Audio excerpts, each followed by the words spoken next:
우리가 어떤 계획을 하고 행동에 옮길 때 굉장히 중요한 요소가 있습니다. 그것은 뭐냐면 적극적인 사고방식을 갖는 것입니다. 그리고 또 하나는 긍정적인 사고를 하는 것입니다. 그래서 우리가 적극적인 사고방식과 긍정적인 사고를 가질 때 우리가 하는 일들에 더 기쁨이 되고 또 수월하게 모든 것들을 이룰 수 있는 그런 좋은 또 긍정적인 영향력이 있다는 것을 우리가 너무나 잘 압니다. 이 적극적인 사고방식과 긍정적인 사고방식을 우리나라뿐만 아니라 전 세계 사람들에게 영향력을 준 대표적인 두 권의 책이 있습니다. 첫 번째 책은 노만 빈센트 필 박사가 쓴 적극적 사고방식입니다. 우리나라 번역돼서 굉장히 많은 사람들이 읽었고 또 베스트셀러가 되었습니다. 두 번째 책은 긍정의 힘이라는 책입니다. 여러분도 많이 읽으셨을 거예요. 조엘 오스틴이 쓴 책이고 특별히 두란노 출판사에서 번역을 해가지고 기독교 대형 출판사가 번역을 했기 때문에 일반 사람들에게보다 믿는 사람들에게 더 많은 영향력을 끼쳤고 물론 믿지 않은 사람에게도 영향력을 끼쳤습니다. 이 두 가지의 책, 노만 빈센트 필 박사의 적극적 사고방식과 조엘 오스틴이 쓴 이 긍정의 힘이라는 책은 많은 영향력을 주었고 저도 이 두 책을 다 읽었고 설교할 때 이 두 가지 책을 이용해서 또 예화로 사용했던 적도 많이 있습니다. 그런데 이 두 가지의 책, 적극적 사고방식과 또 긍정의 힘, 이 두 가지가 우리에게 분명 긍정적인 영향력을 끼친 것은 사실이지만 또 하나 간과할 수 없는 것은 세상 사람들에게는 굉장히 매력적이고 세상 사람에게는 도움이 될 수 있을지 모르지만 신앙적인 입장에서 조금만 더 생각해 보면 굉장히 위험성이 있다는 것을 알게 됩니다. 저도 이 책들을 읽으면서 굉장히 감동을 받았지만 한편에 아쉬운 점이 바로 그런 거예요. 무엇이 가장 커다란 문제냐? 이 적극적인 사고방식과 긍정적인 힘은 하나님보다는 인간의 능력이 굉장히 뛰어나다고 생각하게 만드는 그런 위험성이 있는 거예요. 하나님 없이도 우리 안에 있는 내재되어 있는 적극적인 사고방식, 우리 안에 있는 긍정적인 힘, 이 두 가지만 가지면 우리 앞에 어떤 문제가 있든지 그것을 잘 극복할 수 있다. 물론 극복할 수 있는 힘을 주긴 합니다. 그러나 세상 사람들은 그렇게 생각할지 모르지만 하나님을 믿는 사람들, 특별히 성경적인 입장에서 볼 때는 굉장히 위험성이 있다는 거예요. 어떤 위험성이요? 하나님 중심주의가 아니라 인본주의, 사람 중심으로 모든 생각을 흘러가게 할 수 있다는 이런 위험성이 있습니다. 그래서 이 두 가지 책들이 번역되었을 때 많은 사람들에게 영향력도 주고 좋아도 했지만 또 한편으로는 그런 면에서 굉장히 비판을 받았고 또 지금도 그런 비판적인 그런 이야기들을 또 많이 받고 있는 책이 바로 이 두 가지 책, 노만 빈센트 필 박사의 적극적 사고방식과 조엘 오스틴이 쓴 긍정의 힘 두 가지 책입니다. 우리가 삶을 살아가는 데 있어서 이 두 가지 적극적인 사고방식과 긍정적인 힘은 사실 굉장히 많은 도움이 주죠. 우리가 무엇을 할 때 이런 생각을 하게 되면 자신감도 생기게 돼요. 그리고 아이디어도 얻게 돼요. 그리고 일도 빨리 할 수가 있게 되는 거죠. 그런데 이것이 이제 아까 얘기한 대로 가장 커다란 문제점이 뭐냐면 이렇게 되면 우리가 하나님을 의지하고 하나님의 은혜를 생각하는 데 있어서 이걸 간과할 수 있다는 거예요. 우리가 적극적인 사고방식, 인간적인 또 긍정의 힘, 이것을 그럼 우리가 다 포기해야 되냐? 이런 생각을 갖는 것 자체가 나쁘냐? 그렇지 않죠. 우리가 하나님을 믿는 사람들도 적극적인 사고방식 이거 가져야 돼요. 긍정의 사고, 긍정의 힘 이거 믿어야 되는 거예요. 그런데 우리 안에 있는 능력을 믿으면서 적극적인 사고방식과 긍정의 힘을 믿는 것이 아니라 하나님의 약속, 하나님의 말씀, 하나님의 은혜가 전제된 적극적인 사고방식, 하나님의 은혜가 전제된 긍정적인 사고방식이 우리에게 필요하다는 거예요. 그렇죠? 이 하나님의 은혜가 전제되느냐 안 되느냐에 따라서 이것은 완전히 달라요. 무한한 능력을 인간이 가졌기 때문에 우리는 무엇이든 다 할 수 있다. 인본주의, 인간 중심의 삶. 우리는 이것이 아니라 하나님이 우리와 함께 하시고 하나님이 우리를 돕는다고 약속하셨기 때문에 그 약속을 믿기 때문에 우리는 가능하다. 우리는 적극적인 자세를 갖고 긍정적인 자세를 갖고 살 수 있다. 똑같은 것 같지만 사실은 굉장히 다른 거예요. 그죠? 오늘 학계에서는, 이 학계에는 짧잖아요. 1장, 2장, 2장에 불과하지만 여기엔 4개의 설교가 들어있어요. 특별히 오늘 읽은 이 학계 2장 1절에서 9절까지는 두 번째 설교에 해당되는 그런 말씀이에요. 성전 건축을 다시 시작했지만 여러 가지 이유 때문에 성전 건축이 중단되어 있는 그런 모습들, 이스라엘 백성들이 하나님의 말씀에 불순종해서 하나님께서 바벨론이라는 나라를 통해서 이 남왕국 유다를 3차례에 걸쳐서 포로로 붙잡혀게 하고 70년 동안 포로 생활을 했어요. 꿈꾸는 것 같은, 우리가 왜 이런 일을 당했을까? 그러다 70년의 생이 맞춰지고 하나님의 은혜로 고레스 왕을 통해서 다시 다 돌려보내는 그런 일들이 진행됐고, 이스라엘 백성들이 3차례에 의해서 붙잡혀갔던 것처럼 3차례에 의해서 다시 예루살렘으로 귀환을 해요. 그리고 하나님께서 가장 먼저 주신 사명은 뭐냐면 성전을 재건하라, 그런 거예요. 스룹바벨을 통해서 성전을 재건하기 시작했는데 상황이 여의치 않죠. 포로 생활 70년 하고 돌아왔는데 무슨 재산이 있어요? 포로 생활만 70년 하다 왔는데 무슨 능력이 있어요? 무슨 성전을 지을 그런 자격이 있겠어요? 아무것도 할 수 없어요. 그죠? 그래서 좌절하는 거예요. 그래서 절망하고 있는 거예요. 성전 건축의 기공식은 시작됐는데 멈춰져 있는 그 모습. 그래서 하나님께서 학계를 통해서 이 성전을 다시 잘 재건할 수 있도록 위로가 필요하고 격려가 필요한 상황 속에서 하나님께서 지금 말씀하고 있는 거죠.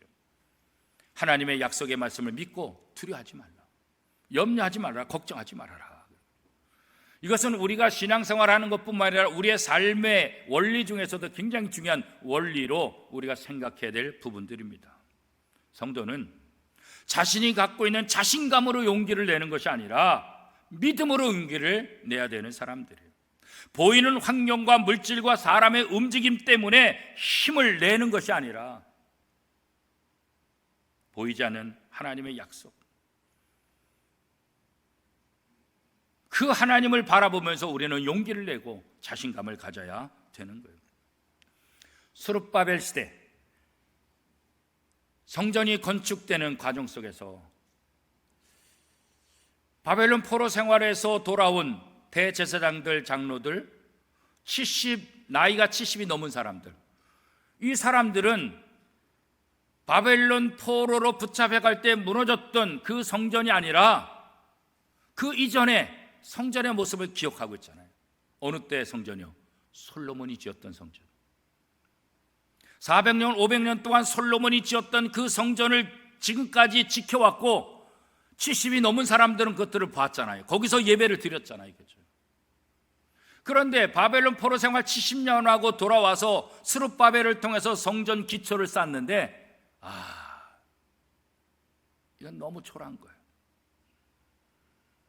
기가 막힌 거예요. 그죠? 솔로몬이 지었던 그 화려함, 솔로몬이 지었던 그 성전의 웅장함들, 이건 찾아볼 수도 없는 거예요. 스룹바벨이 기초를 쌓은 이 성전에는 법궤도 없어요. 우림과 둔빔도 없어요. 눈에 보일 때도 너무나 초라한 그 모습이에요. 그래서 성전을 기공할 때 이스라엘 백성들의 반응은 두 가지예요. 첫 번째 반응은 뭐예요? 통곡하는 거예요. 왜 통곡해요? 이전에 솔로몬 성전을 보았던 사람들은 통곡하는 거예요. 하나님의 성전이 그렇게 아름답고 멋있었는데 70년 포로 생활 갔다 온 다음에 다시 짓는데 너무 초라하니까 이전의 성전의 그 아름다움을 아니까 대성통곡하는 거예요. 이게 무슨 성전이에요? 어떻게 이렇게 이 성전을 가지고 하나님 앞에 예배할 수 있냐? 그러나 바벨론 포로 생활 기간 동안에 태어났던 사람들은 이것만 해도 감사한 거예요. 왜? 이전의 성전을 보지 못했으니까. 성전을 다시 짓는다는 것, 이거 하나만 생각해도 너무나 좋은 거예요. 이렇게 두 가지 엇갈린 반응들이 함께 공존하고 있어요. 에스라 3장 12절 말씀입니다. 제사장들과 레위 사람들과 나이 많은 족장들은 첫 성전을 보았으므로 이제 이 성전의 기초가 놓임을 보고 대성통곡하였으나 여러 사람은 기쁨으로 크게 함성을 지르니, 그런 거예요. 솔로몬 성전을 보았던 사람과 보지 못했던 사람들의 반응이 다를 수밖에 없는 거예요. 그 성전을 보았던 사람들은 정말 맥이 빠지는 거예요. 그래서 성전 건축의 기공식을 하고 얼마 안 있다가 중단돼요. 자그마치 17년 동안 중단이 되는 거예요. 그래서 하나님이 다시 학개를 불러서 이 성전을 재건하라. 그런데 무엇보다도 이 백성들이 성전을 재건하는 데서 가장 중요한 것은 뭐냐? 실망하지 않도록, 절망하지 않도록, 이전에 솔로몬 성전을 바라보면서 절망하지 않도록, 스룹바벨을 통해서 다시 세워진 이 성전도 하나님 앞에 얼마나 아름답고 하나님이 기뻐하는 성전인지를 알게 해라, 그런 거죠. 그래서 17년이 지난 다음에 학개 선지자를 통해서 다시 성전 건축이 시작이 되는 거예요. 학개를 통해서 하나님께서 주시는 말씀의 핵심은 뭐냐? 다른 것 아니에요. 눈에 보이는 것에 속지 말라, 그런 거예요. 눈에 보이는 것에 속지 말라. 우리는 눈에 보이는 것 때문에 속는 경우가 참 많이 있잖아요, 그렇죠? 우리는 그 사람을 속마음을 모르니까 드러나는 겉모습만 보고 믿었다가 나중에 속았어, 배신당해서 그러잖아요. 외형적인 모습들, 그것 때문에 우리가 착각할 때가 많잖아요, 그렇죠? 남자들 군대 생활을 하신 분들은, 예전에 군대 생활을 했던 분들은 너무나 잘 알아요. 사단장이 온다, 누가 온다, 검사가 온다 그러면 하루 만에 부대를 얼마나 깨끗하게 만드는지 몰라요. 겉만 번지르한 거예요. 헬기가 지나간다 그러면 헬기에서 볼 때 깨끗하게 지나간다, 방문한다 그러면 눈에 보이는 그 코스만 그냥 순식간에 깨끗하게 만드는 거예요. 뒤에는 다 지저분하죠. 그러면 겉만 보니까 훌륭해. 그래가지고 저도 상을 받은 적이 있어요. 검열로 왔는데 잘했다고. 제가 행정병이었었는데 행정 잘했다고 그래서 상을 받은 적도 있어요. 겉만 번지르 하면. 그런데 하나님은 겉모습을 보고 속지 말아라. 사람들은 속을 수 있어요. 하나님은 그렇지 않아요, 그죠? 우리에게 가장 중요한 것은 뭡니까? 지금 이스라엘 백성들의 눈앞에 보이는 이 스룹바벨이 기초한 성전, 솔로몬 성전에 비하면 보잘것없어요. 초라해요. 사람들의 능력도 없어요. 재원도 없어요. 돈도 없어요. 물론 여러 가지 여건이 맞지 않아요. 이게 짓는다는 것이 참 쉽지 않아요. 이거 평가, 이 사람들의 평가는 정확하다고. 그런데 지금 이 이스라엘 백성들이 그것 때문에 염려하고 걱정하는데 이들에게 있어서 가장 중요한 실수가 있다는 거예요. 그 실수가 뭐예요? 우리가 자본을 생각할 때 물질만 생각하고 사람을 생각하고 기술력을 생각하는데 진짜 자본, 진짜 중요한 자본을 빼먹었다는 거예요. 그 진짜 중요한 자본이 뭐예요? 하나님. 하나님이 진짜 원천적인 자본인데 이 하나님을 빼먹으면 우리가 인간적으로 모든 것들을 완비했다 할지라도 그건 부족한 거예요. 하나님이 가장 좋은 자본이에요. 하나님께서 자신을 어떻게 설명하고 있습니까? 오늘 본문 학개 2장 8절 우리 한 목소리로 같이 한번 읽어보겠습니다. 은도 내 것이요 금도 내 것이라 만군의 여호와의 말이니라. 그죠? 은도 내 것이라 금도 내 것이라 만군의 여호와 말이라. 하나님은 창조주예요. 이 땅의 모든 것들의 주인이 하나님이시라고. 내가 이 모든 것들의 주인이다. 그렇기 때문에 우리가 인간적으로 어떤 자본을 준비한다 할지라도 하나님을 의지하는 것보다는 다 부족한 거예요. 그렇기 때문에 여러분이 개인적으로, 가정적으로, 교회적으로 어떤 일을 할 때 눈에 보이는 인간적인 자본을 아무리 많이 준비했다 할지라도 하나님을 빼놓는다고 한다면 아무것도 아니라는 사실을 우리가 다시 한번 기억해야 돼요. 여러분의 모든 계획 속에서 하나님을 빼놓지 않기를 바랍니다. 하나님 빼놓으면 불가능할 수밖에 없다는 사실을 우리는 믿어야 합니다. 그래서 우리는 환경을 바라보는 것이 아니에요. 보이지 않지만 하나님을 바라보는 거예요. 보이지 않지만 하나님의 능력을 믿는 거예요. 하나님의 약속의 말씀을 믿는 거예요. 그것이 우리에게 있어서 가장 커다란 자본이라는 사실을 우리가 믿어야 되는 거예요. 그렇죠? 사람들이 보기에 초라해 보이는 이 스룹바벨의 성전, 그런데 이 성전에 대해서 하나님은 어떻게 말씀하고 계십니까? 학개 2장 9절 말씀 우리 한 목소리로 같이 읽겠습니다. 이 성전의 나중 영광이 이전 영광보다 크리라. 만군의 여호와의 말이니라. 내가 이곳에 평강을 주리라. 만군의 여호와의 말이니라. 사람들은 이 성전의 기초를 바라보면서 왜 이렇게 초라하냐, 이거 갖고 어떻게 하나님 앞에 예배하냐, 실망하고 좌절하고 포기할 수밖에 없었지만, 하나님은 그럼에도 불구하고 스룹바벨의 이 초라한 성전을 바라보면서 이전의 영광보다 더 큰 영광이 이 성전을 통해서 나타날 것이다 라고 말씀하고 있어요.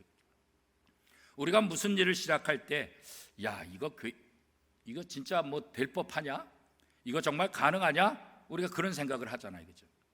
그런데 그런 생각보다 더 중요한 것은 뭐냐면, 이것이 하나님이 기뻐하시는 일이냐, 이게 하나님 앞에 영광을 돌리는 거냐, 이것을 먼저 생각해야 된다는 거예요. 이것을 내가 할 수 있느냐 없느냐, 이것보다 더 중요한 건 뭐예요? 이게 하나님이 기뻐하는 것이냐, 이게 하나님께 영광을 돌리는 것이냐. 인간적으로 힘에 부치고 인간적으로 어렵다 할지라도 이것이 하나님을 기쁘시게 하는 일이라고 한다면 우리는 그 일을 해야 되는 거예요. 그게 뭐예요? 그게 사명이에요. 그게 사명이에요. 사명은 내가 하고 싶은 것을 하는 게 아니에요. 하나님이 하라고 하시는 것, 하나님이 기뻐하시는 것을 하는 것, 이게 사명이라고. 그래서 사도 바울은 자기에 맡기신 사명을 위해서 자기의 생명까지 내놓는다. 왜? 하나님이 원하시는 거니까. 이것은 내 기쁨을 위하는 것이 아니라 하나님의 영광이고 하나님께서 맡겨주셨기 때문에 내 생명을 걸고 이 사명을 위해서 나는 끝까지 달려갈 것이다. 내가 살아도 주를 위해서 살고 죽어도 주를 위해서 살겠노라. 이거 뭐예요? 바로 사명을 맡은 자의 고백이죠.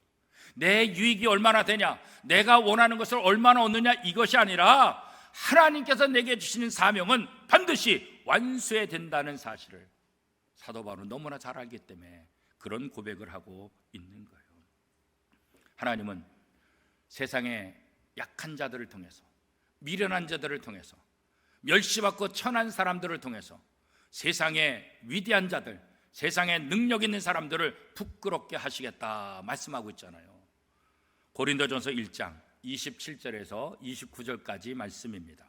그러나 하나님께서 세상에 미련한 것들을 택하사 지혜 있는 자들을 부끄럽게 하려 하시고 세상에 약한 것들을 택하사 강한 것들을 부끄럽게 하려 하시며 하나님께서 세상에 천한 것들과 멸시받는 것들과 없는 것들을 택하사 있는 것들을 폐하려 하시나니 이는 아무 육체라도 하나님 앞에서 자랑하지 못하게 하려 하심이라. 하나님이 가장 커다란 자본이에요. 하나님 빼놓은 아무리 위대한 자본이라 할지라도 하나님은 미련한 자라 할지라도 약한 자라 할지라도 멸시받고 천대받는 사람이라 할지라도 하나님이 그를 붙잡고 하나님이 그를 사용하시면 인간의 자본으로 만만히 준비했던 사람이라 할지라도 그들 앞에 부끄러움을 당할 수밖에 없다. 그러니까 중요한 게 뭐예요? 우리가 얼마나 많이 준비하느냐, 이것보다 하나님이 지금 나와 함께 하시는 거죠. 그렇다고 해서 우리의 능력이나 우리의 실력이나 이런 거 다 필요 없느냐? 그렇지 않다는 거예요. 하나님께 붙잡혀 있을 때 우리의 실력도 더 빛나는 거예요. 하나님께 붙잡혀 있을 때 우리의 젊음도 더 빛나는 거예요. 우리의 건강도 더 빛날 수 있게 된다는 거죠.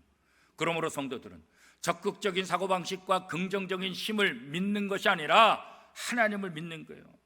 하나님의 전능하심을 믿는 거예요. 우리의 머리를 믿는 것이 아니라 믿는 자를 강하게 하시는 그 하나님의 약속을 믿는 거예요. 우리가 하나님의 손에 강하게 붙잡히기만 하면 놀라운 역사가 일어나는 것. 사사시대의 삼손을 통해서도 그러잖아요. 별것 없는 턱뼈 하나로 1000명을 물리치잖아요. 그죠? 턱뼈가 1000명을 어떻게 이겨요? 턱뼈가 보잘것없지만 하나님이 함께할 때 그 턱뼈로 블레셋 사람 1000명을 이기고도 남는 능력, 그게 하나님의 능력이에요. 하나님이 함께 하실 때 우리는 우리에게 맡겨진 사명을 감당할 수 있는 거예요. 우리 교회가 하나님이 기뻐하시는 교회라고 한다면, 하나님이 원하시는 일을 행한다고 한다면 그 약속의 말씀을 붙잡고 우리에게 주어진, 우리 교회에게 주어진 일들을 우리가 능히 감당할 수 있는 거예요. 믿음의 사람은 내 능력으로 감당하려고 하는 것이 아니라 하나님의 능력으로 감당하려고 하는 사람, 그게 바로 믿음의 사람인 거예요. 그래서 내가 좋아하는 일이 아니라 하나님이 좋아하는 일, 그 일에 우리는 관심을 갖고 뛰어들어야 하는 거예요. 학개 선자를 통해서 하나님께서 스룹바벨과 여호수아와 이스라엘 백성들에게 낙심하지 말아라, 굳게 하라, 그 이유를 설명하고 있어요. 두 가지 면에서. 첫 번째, 그 이유는 뭐냐? 하나님이 함께 하신다는 것, 이거 믿어야 된다. 학개 2장 4절 말씀, 우리 한 목소리로 같이 한번 읽겠습니다. 그러나 나 여호와가 이르노라. 스룹바벨아 스스로 굳세게 할지어다. 여호사닥의 아들 대제사장 여호수아야 스스로 굳세게 할지어다. 나 여호와의 말이니라. 이 땅 모든 백성아 스스로 굳세게 하여 일할지어다. 내가 너희와 함께하노라. 만군의 여호와의 말이니라. 좌절하지 말아라. 염려하지 말아라. 스스로 굳세게 하라. 왜? 내가 너와 함께한다. 이 온 우주의 주인, 모든 만물의 주인, 이 세상의 창조주 하나님, 내가 너희와 함께한다. 은도 내 것이고 금도 내 것이다. 염려하지 말아라. 우리가 어떤 일을 할 때 권력 있는 사람이 도와주면 힘이 나잖아요. 돈이 많은 부자가 도와주면 힘이 나잖아요. 나는 부족하지만 나를 돕는 사람이 힘이 있어요. 나를 돕는 사람이 돈이 많아요. 그러면 그거 의지하고 이거 할 수 있겠다 이런 생각하잖아요. 그런데 우리가 믿는 하나님은 어떤 하나님이에요? 전능하신 하나님, 창조주 하나님, 모든 만물의 주인이 되신 하나님. 세상에서 조금 권력이 있다고, 세상에서 조금 돈이 있다고 그 사람의 도움을 받으면 신나하면서 만군의 여호와가 내 편이고 만군의 여호와가 나와 함께 하신다는데 우리가 왜 실망합니까? 우리가 왜 걱정합니까? 그렇죠. 감사함으로 우리가 이를 행할 수가 있죠. 그래서 하나님은 이 이스라엘 백성들을 향해서 성전을 짓다가 낙심하지 말아라. 내가 함께한다. 두 번째, 낙심하지 말아야 될 이유를 설명하고 있는데 두 번째는 무엇입니까? 하나님의 영이 함께 하시기 때문에. 하나님의 영. 학개 2장 5절 말씀입니다. 같이 읽겠습니다. 너희가 애굽에서 나올 때 내가 너희와 언약한 말과 나의 신이 오히려 너희 중에 머물러 있나니 너희는 두려워하지 말지어다. 그렇죠. 애굽에서 나올 때 하나님의 약속이 너희에게 여전히 효력이 있다. 그리고 하나님의 영, 성령이 너희 가운데 함께 있다. 하나님의 영이 너희 가운데 함께 있기 때문에, 하나님의 약속의 말씀과 성령이 너희와 함께 있기 때문에 너희는 낙심하지 마. 하나님이 함께 하신다. 성령이 함께 할 때 하지 못할 일이 없다는 거예요. 이 성령, 하나님의 영은 죽은 자도 살려요. 자녀를 잉태하지 못하는 자에게도 자녀를 잉태하는 복을 주시잖아요. 이 하나님의 영, 성령은 모든 것을 살리는 영이잖아요. 그 성령이 지금 우리와 함께 하시니까 염려하지 말아라. 그렇기 때문에 우리는 내가 마음만 먹으면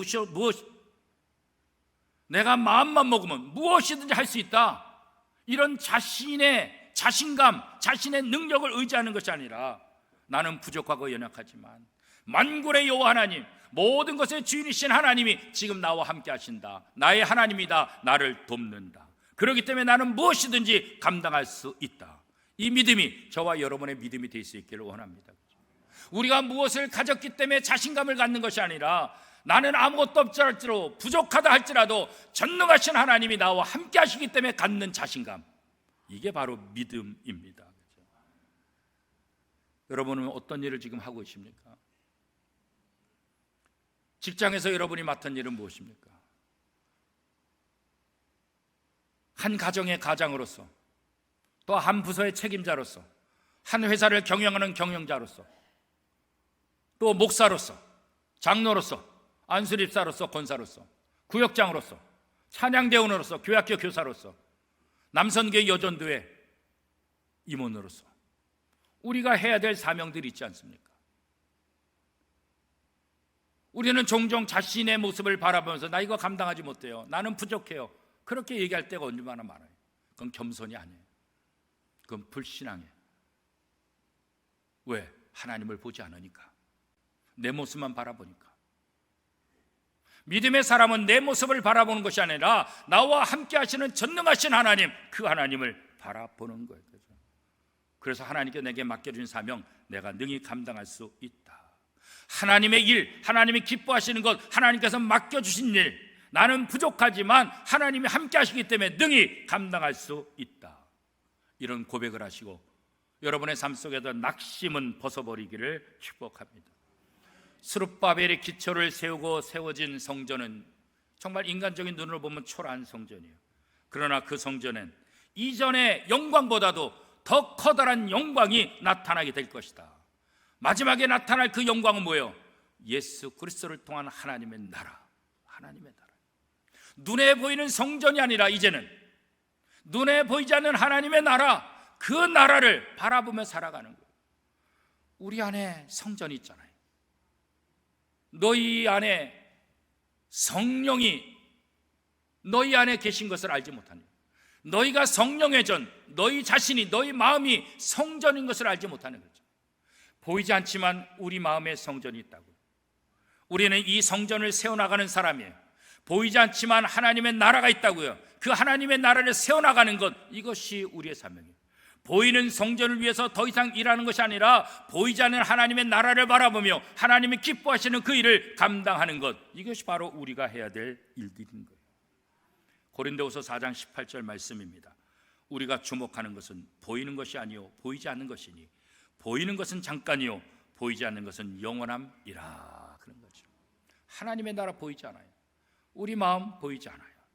그러나 우리의 마음이 성전이 되기를 하나님 원하는 거예요. 이 마음의 성전을 굳세게 하기를 원하는 거예요. 보이지 않는 하나님의 나라를 굳세게 세우기를 원하는 거예요. 그래서 우리가 전도해야 되는 거예요. 우리의 복음을 통해서, 우리의 전파를 통해서 한 영혼 한 영혼이 돌아와서 하나님의 나라를 확장하고 하나님의 나라를 더 굳세게 세워나가는 것, 이게 교회 사명이고 이것이 저와 여러분의 사명입니다. 성도들은 살아있는 성전을 건축하는 사람들이에요. 사람들의 영혼을 구원해서 하나님의 백성을 만드는 사람들이에요. 이 일을 위해서 우리는 눈에 보이는 것에 속지 말고 하나님의 능력과 성령의 도우심을 믿고 잘 감당해서 승리하는 삶을 살아가는 것, 이것이 바로 저와 여러분의 사명입니다. 이 사명을 잘 감당하는 복된 인생이 다 될 수 있기를 축복합니다.